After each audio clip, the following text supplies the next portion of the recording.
Question number 3, in the name of Deputy Darragh O'Brien. Tara. A fully developed Plan B for Ireland is not possible without knowing the absolute terms and conditions of a future relationship between the UK and the European Union. However, government departments, including my own, have been working for some time to identify the key strategic and sectoral issues that will arise for us if the UK were to vote to leave the European Union.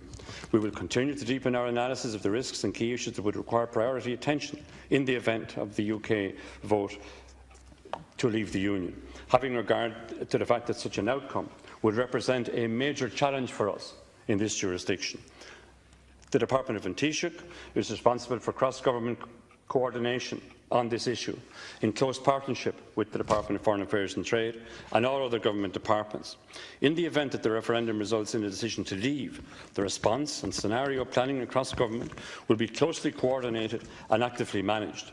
In addition, there is already a clear framework in place for bilateral cooperation between the Irish and UK governments under the joint statement which both the Taoiseach and Prime Minister Cameron signed in 2012. Indeed, for my own part, I have an excellent working relationship with my UK counterpart, Foreign Secretary Philip Hammond. Such bilateral engagement will continue whatever the outcome of the UK referendum, but will become particularly important in the event of a vote by the United Kingdom to leave the European Union.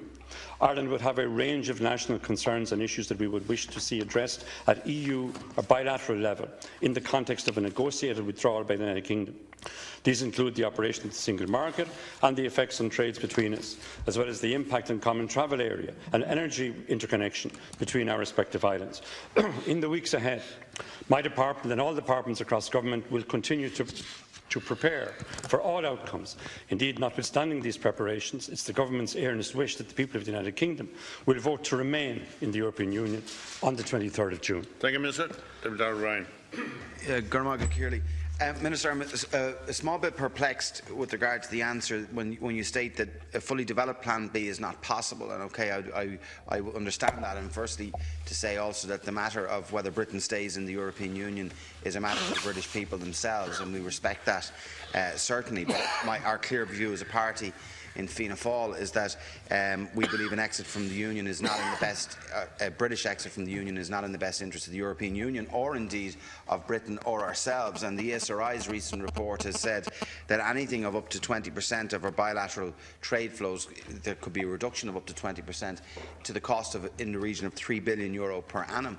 So I'm hoping that the scenario planning that you mentioned is much more advanced than you have stated in your answer to me, because should at the end of on the 23rd of June Britain exit or vote to exit the Union, there will be initial shocks then that we need to be prepared for. I'm not talking about necessarily the full Plan B, but how we will respond to that. It's my earnest hope that that does not happen. But I would hope that the Department of the Taoiseach and your department would be at an advanced stage of scenario and contingency planning. Thank you, Deputy. I wish to assure the Deputy, indeed all deputies of the House, that we will be prepared as it's possible to be in these circumstances. Indeed, it isn't possible for the European Union or indeed any individual member state to fully prepare for a possible vote by the UK to leave the European Union.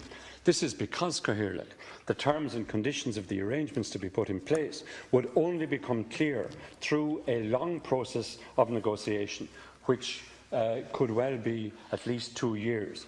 If the United Kingdom is to vote to leave the European Union, a number of very different scenarios could be envisaged.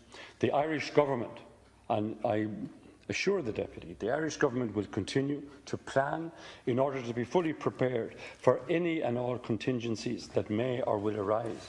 Accordingly, all government departments have been working for some time to identify key strategic and sectoral issues that could arise, indeed for us and for our national interests, should the UK decide to vote to leave the European Union. But in the meantime, our priority is to ensure that the Irish voice is heard on this issue and that it's within our national strategic interest and indeed the interests of the ever-improving British-Irish relations that the British people and people in Northern Ireland will vote, having been fully informed, to remain within the European Union. Thank you, Minister. Deputy Darragh O'Brien. Yeah, thank you for that, Minister. What I would ask also is that what work, if any, is being done by government in relation to the Irish community in Britain, and indeed in advance of the referendum itself, whilst fully understanding that we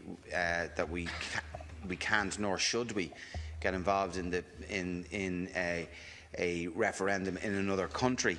But I do think that with the large Irish population and diaspora there, I would ask the Minister whether to update us on what contacts he has had with their Irish community there. I think we're entitled to put our view as a government and as a parliament, and to make sure that the Irish citizens living in Britain are aware that it is in the best interest of their home country that Britain stays within the European Union. So the Minister might give a short supplementary with regard to what work is being undertaken by his department in that regard. Thank you. I think the Deputy is absolutely right, and we will continue to make every effort to ensure that our position is clearly set out bilaterally and indeed at European Union level. While we recognise, of course, that the referendum on the 23rd of June is solely a matter for the UK electorate to decide, I am coordinating a package of visits by government ministers. I myself was in London recently. I met once again with Secretary of State Philip Hammond. I met with members of the Labour Parliamentary Party.